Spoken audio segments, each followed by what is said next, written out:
Welcome back to the deep dive. We are doing something a little different to kick things off today. I want to try a thought experiment. Oh boy, this sounds ominous already. Bear with me. I want you to close your eyes, assuming you aren't, driving a forklift or operating heavy machinery right now. Yeah, safety first. Right. So, close your eyes, and I want you to picture a specific ghost from your past. The one person from your history.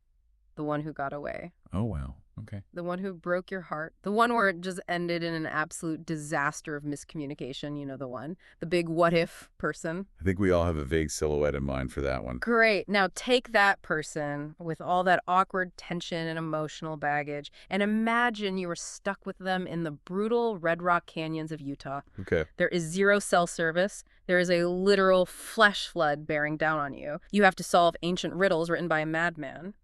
Oh, and just to spice it up, there is someone with a gun actively hunting you down. I mean, that sounds less like a romantic getaway and more like a particularly stressful anxiety dream. It totally does. But it is also the premise of the book we are unpacking today. We are doing a deep dive into Something Wilder by Christina Lauren, and our mission today is to really get under the hood of this story. And we should clarify right off the bat, this isn't just a standard romance novel. No, not at all. And that's why I'm so excited about this one. It is a full-tilt adventure story. It's this crazy genre mashup. Think Romancing the Stone meets a modern rom-com, or maybe National Treasure, but with significantly more kissing. That is a very accurate description. And what is really fascinating here is how the authors, and remember, Christina Lauren is actually a writing duo, Christina Hobbs and Lauren Billings. Right. So how they take the emotional character arcs you expect in a romance, specifically the trope of resolving a 10-year-old misunderstanding, and they drop them into a setting with genuine peril. Yes. We aren't talking about, oh no, I spilled wine on my dress, like the gala peril. We are talking about sheer cliffs, guns, starvation, and dehydration. It's high stakes on literally every level. Wow. Because if they don't fix their relationship, they remain miserable. But if they don't solve the puzzle, they die. Exactly. So we are just going to recap the plot today. We want to unpack how this source material weaves technical puzzle solving, like actual cryptography and math, with deep emotional vulnerability. We also really need to talk about legacy. This book is obsessed with the shadow cast by parents. And we need to look at the guest ranch trope. Oh, definitely. Usually in these Western romances, the city girl goes to the country and learns the true meaning of hard work or Christmas or whatever. This flips that dynamic completely on its head. It totally does. Yeah. So grab your canteen and your hiking boots. Let's meet the players. We have to start with Lily Wilder. Right, Lily is our survivor. She's currently running a business called Wilder Adventures out in the Canyonlands of Utah. But you really can't understand Lily without understanding the geography of her life.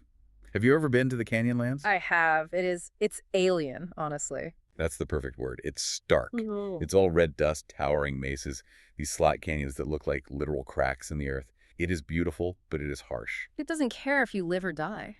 Not at all. And that is the environment that shaped Lily.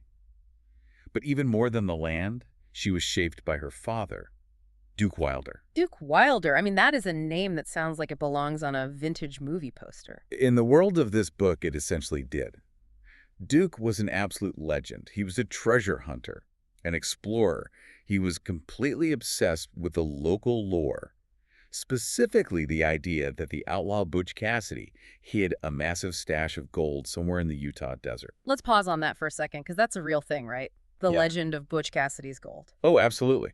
Butch Cassidy and the Sundance Kid were real outlaws. They robbed banks and trains across the West back in the late 1800s. There are countless legends about where they stashed their loot before they fled to South America. Right. It's basically the American version of El Dorado. People have died looking for this stuff.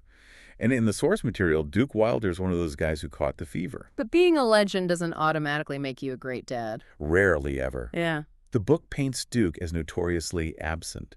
He was out chasing ghosts while his family was falling apart at home.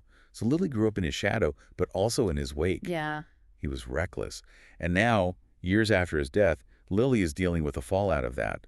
She's financially struggling. She's running these tours where she leads wealthy city slickers on fake treasure hunts. Using her dad's old maps and riddles, I find that detail so fascinating. She's essentially running a scam. I mean, not a malicious one, but she's selling a fantasy she knows is completely fake. It really speaks to her cynicism, doesn't it? She watched her father destroy his life chasing this quote-unquote treasure, so now she commodifies it. Hmm. She sells the Duke Wilder experience to tourists who just want to play Indiana Jones for a week. Because she knows the treasure isn't real. Exactly. She thinks her dad was just a crazy old man who left her nothing but debt and a bunch of useless journals. And what is her ultimate goal here? Why is she enduring this? She wants to go home. Yeah. And home isn't Utah for her. Home is the Wilder Ranch up in Wyoming. Her father sold it right before he died, or rather, the timeline is that he sold it and then abruptly passed away, leaving Lily with nothing. Wow. So she feels trapped in these red rocks. She wants the green pastures, the horses, the stability she lost. So that's Lily. She's tough, capable, extremely cynical, and desperate to escape her father's legacy. Enter the man who complicates absolutely everything. Leo Grady. Yeah, yes. The lovesick city boy. I love that the cowboys in the book call him that. It's so dismissive, but also kind of accurate. Well, let's look at his backstory. 10 years ago, Leo was just a college kid. He wasn't a cowboy, he was a math nerd.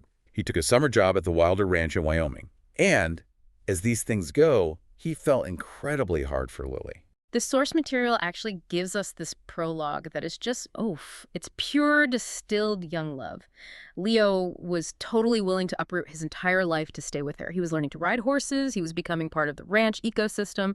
He was all in. And then the incident happens. Yeah. The big breakup. We really have to unpack this because it drives the entire first half of the deep dive today. It's the misunderstanding trope. I know that trope drives some people crazy, but here's why I think it actually works in this context.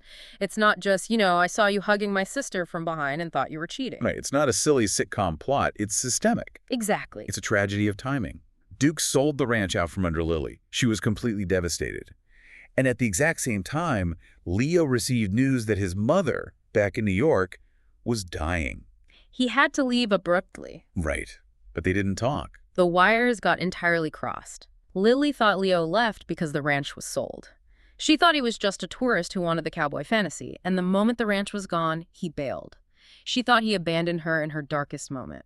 And on the flip side, Leo thought Lily knew about his mom. He wrote to her, he called her, but she never answered. Because she was heartbroken. Exactly. So he assumed that she wanted a clean break. He assumed she didn't want him in her life anymore. So for 10 entire years, they've both been nursing this massive unresolved heartbreak. They both firmly believe the other person is the villain of their story. And 10 years really changes a person. Leo isn't a naive ranch hand anymore. He's back in New York. And we need to talk about what he does for a living because it matters to the plot later. He isn't just a guy working in finance. No, he's a genius, and I don't use that word lightly here. He designs unhackable algorithms for a living.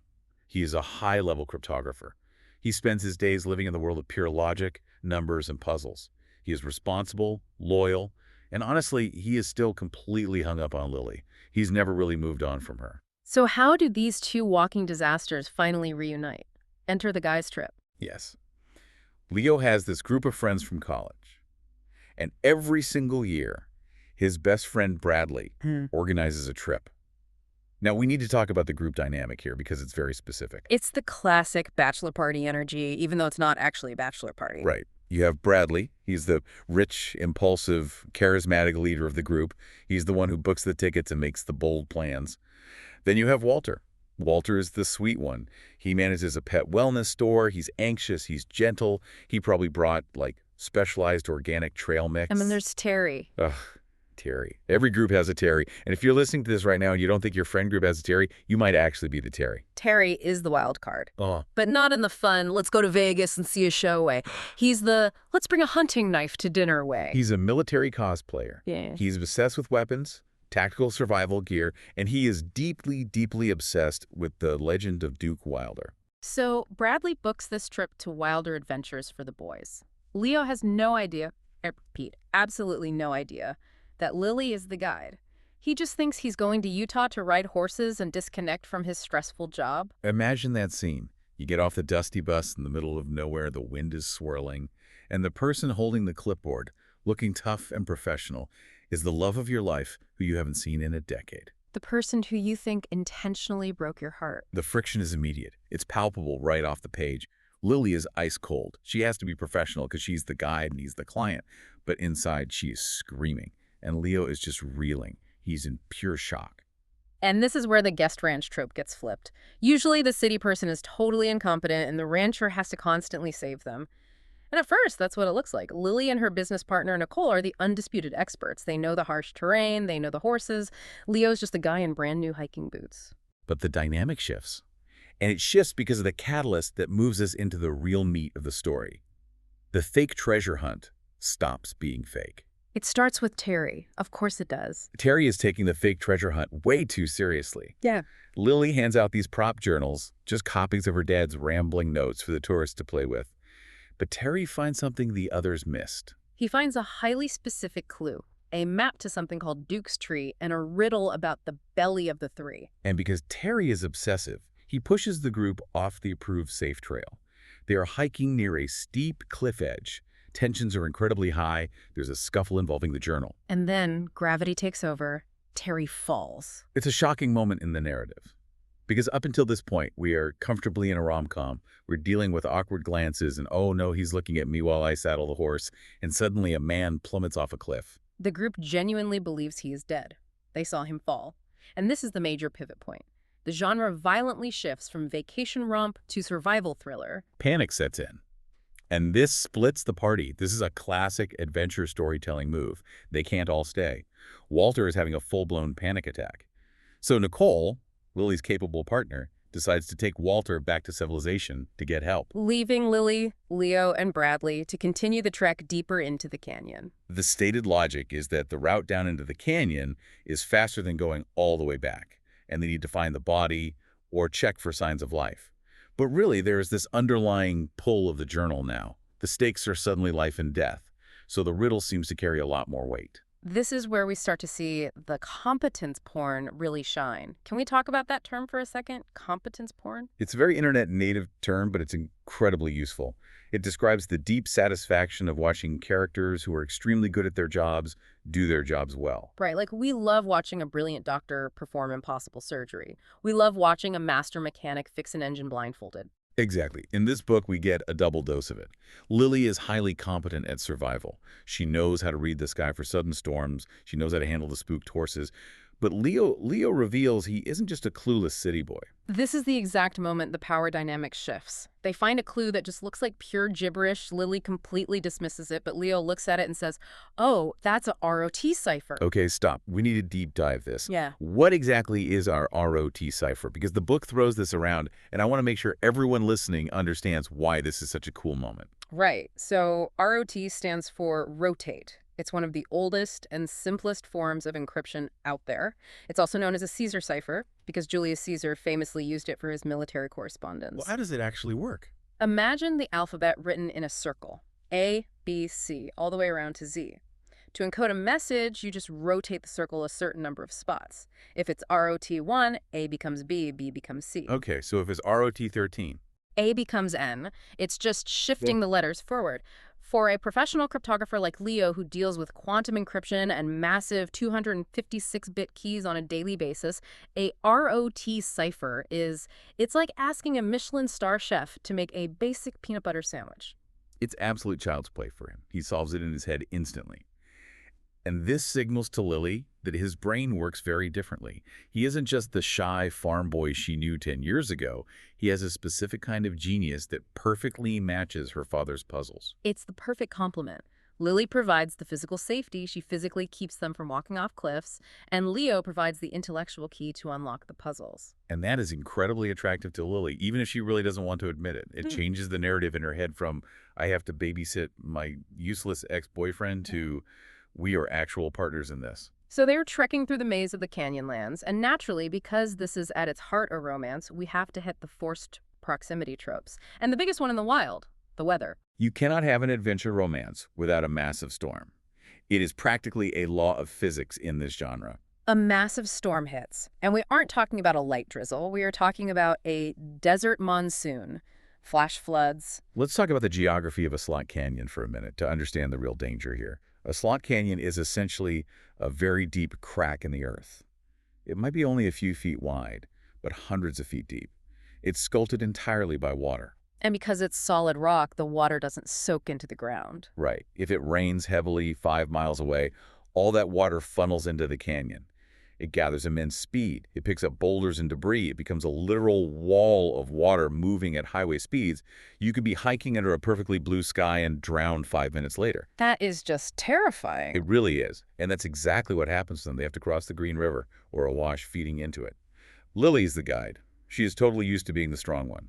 She enters the water first to set a line for the guys. But the current is way stronger than she anticipates. She gets her foot trapped in some rocks. She goes under. This is the ultimate nightmare scenario for a guide.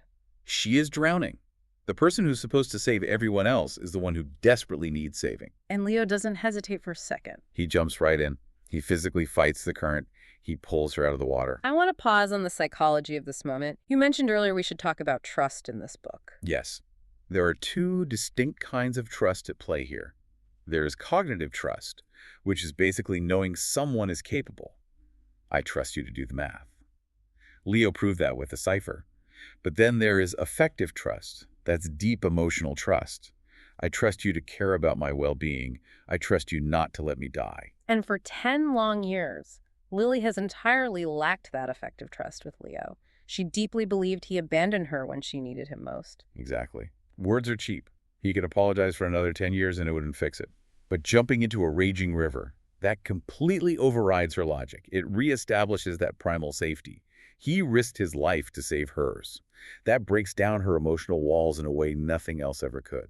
Which leads us, inevitably, to the cabin and the legendary one sleeping bag incident. A classic romance trope. They managed to find shelter in a dilapidated old cabin, which, again, was found via Duke's clues. But all their gear is soaked. They're freezing. Hypothermia is a very real, imminent risk. And lo and behold, there is exactly one dry sleeping bag left. It's a trope because it just works so well. It forces physical intimacy, obviously. But the deep dive take on this scene is that it forces profound vulnerability. You are cold, you are shivering, your physical defenses are down. You literally have to cling to the other person just to survive the night. Huddled in that bag, they finally talk. They don't shout at each other like before, they whisper. They talked about the last 10 years. Leo talks about his sister, Cora, who basically had to raise after his mom died. Leo talks about the intense pain of losing the ranch. They finally start to piece together the actual timeline of what happened a decade ago. They realize that neither of them was actually the villain. It was just life getting in the way. It shifts their dynamic from, you maliciously broke my heart, to, we were both victims of terrible circumstance. And that opens the door for the romance to genuinely rekindle. It's love at second sight. It's deeper now because they are full adults, they have scars, they have serious baggage, and they are actively choosing each other despite all of that. And while all this heavy emotional bonding is happening, they are also still solving the riddle. They figure out the location of Duke's tree. Right. The clue leads them to an old hollow stump near the cabin chimney, and this leads to a massive paradigm shift for Lily. Duke Wilder, her absent, completely obsessed father, actually did find the treasure. He found it. He wasn't just a crazy old man. He found it, but he didn't spend a dime of it. He hid it again. And he left very specific clues just for Lily. This is such a complicated legacy to unpack. It's basically parenting from the grave. It really is. Duke wanted to force Lily to have a grand adventure. He wanted her to experience the thrill of the hunt that he loved so deeply. But isn't that kind of incredibly narcissistic? I love this highly dangerous thing, so I'm going to force my only daughter to do it too. 100%. It's incredibly selfish, but it's also his deeply flawed love language. He didn't know how to just sit on a porch and have tea with her. He only knew puzzles and adrenaline, so he bequeathed her an adventure. It's love, but it's a reckless, dangerous kind of love. So they find the stump. They're having this huge moment of discovery. The treasure is actually real. And then we hit part 4.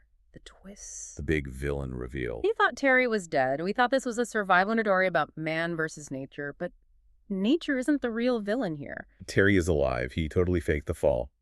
But Terry is just a henchman. The real villain is Bradley. Leo's supposed best friend. The guy who organized the trip. The guy who has been cracking jokes and complaining about his blisters this entire time. This betrayal hits so hard. Why? Why would Bradley do this? Money. It's always money. Bradley has a severe gambling problem. He is in massive debt to some bad people. He set up this entire trip. He dragged his best friend out into the desert, specifically because he needed Leo. He needed the human code breaker. And he needed Lily because she had access to the journal. He used both of them. He viewed his best friend's genius and his friend's ex-girlfriend's heritage as mere tools to fix his own financial mistakes. That is such a profound betrayal of trust. It's pure entitlement. He genuinely thinks he deserves the treasure just because he needs it to save his own skin. He has his thugs with him, Terry, and two other guys named Jay and Kevin, and they catch up to Lily and Leo right at the treasure site. This is the main confrontation. The genre shifts yet again. Now it's a full-blown hostage situation. The bad guys have guns, they have zip ties. And they have a piece of paper, the final code that was found in the stump. They demand Leo to code it right then and there. And this brings us to my absolute favorite part of the entire book, the Fougere bluff. Oh, this scene is just brilliant. Let's set the scene for you. Leo is on his knees. He literally has a gun to his head. He looks at the code. He knows what it says immediately. But he can't tell them the truth, or they'll shoot him and Lily. So he has to lie. But you can't just tell a simple lie to a desperate man holding a gun. You have to really sell it. You have to use social engineering. Explain that concept for us. Social engineering is a cybersecurity term. It means manipulating people into giving up confidential information or access. Most hacking isn't actually writing complex code to break a firewall. It's calling a receptionist, pretending to be the IT guy, and acting annoyed until she just gives you her password. It's hacking the human brain, not the computer. So Leo hacks Bradley's brain. Exactly. He looks at the code and confidently says, "Oh, this is the Fougere cipher." And Bradley is like, what? Leo spins this incredibly elaborate yarn. He says it's an obscure cipher named after a French spy. He uses all these big technical words. He acts frustrated, like he's burdened by his own genius. He says, "I need a pen and paper to work this out. It's highly complex." But Fougere isn't a cipher at all. No, not even close. What is it? Fougere is a family of perfumes. It's a scent profile, like fern, oak moss, and lavender. He named the fake life or death code after a men's cologne. He literally pulled a word off a cologne bottle in his memory bank. It is the ultimate nerd flex. He is openly mocking them to their faces, and they were just too uneducated to realize it. But the code itself, what was it actually on the paper? It was ASCII, the American Standard Code for Information Interchange. Which is what exactly? It's the foundational language that computers speak. Zeros and ones representing text characters. Like 01000001 represents the capital letter A. Leo is a high-level programmer. He reads binary and hex code the same way we read a newspaper. He just looked at the numbers and mentally read the GPS coordinates. But he feeds Bradley completely false coordinates. Right. He pretends to translate the code into a fake set of directions that leads the bad guys away from the real treasure and straight into a highly dangerous dead-end slot canyon. It's the perfect marriage of their two skill sets. Lily knows the land. She knows that the fake coordinates lead to a geographical trap. Leo knows the code. He knows how to manipulate the numbers to create that trap. It completely proves that intellect is a weapon. In a standard action movie, the muscular hero punches the bad guy in the face. Here, the nerdy hero outsmarts the bad guy with rapid math and obscure cologne references. So the bad guys leave to follow the fake lead. Lily and Leo are left zip-tied on the ground. But not for very long. Yeah. Because Lily Wilder is absolutely not a damsel in distress. She has a knife in her boot, right? Or something similar. She's highly resourceful. The text shows them using a hidden blade or jagged rocks to cut themselves loose. And then we get the big chase sequence. A desperate race through the twisting slot canyons. It's high-octane action. But they aren't alone out there. Because remember Nicole, the absolute MVP of the story. she didn't just take the panicked Walter home and sit on the couch. She called the cavalry. She arrives with a helicopter and armed park rangers. It's the full Hollywood rescue scene. Bradley and his thugs are promptly arrested. Leo is battered, heavily bruised, but he's alive. Lily is safe. And then, once the dust finally settles, they have to look at what they actually found in the canyon. The real treasure. It wasn't just a pile of gold bars sitting in a cave, right? Well, the implication of the source material is that there was significant value there, whether it was gold or historical artifacts. But the real treasure in the context of the story's emotional resolution is what that value represents. It provides the financial means to finally buy back the Wilder Ranch in Wyoming. That's what Lily wanted all along, to just go home. And the epilogue confirms this for us. They do buy the ranch back. But here is the crucial difference from where they started. It's not just Lily returning to her past alone. Right, because Leo is there too. And this is so important for the romance genre.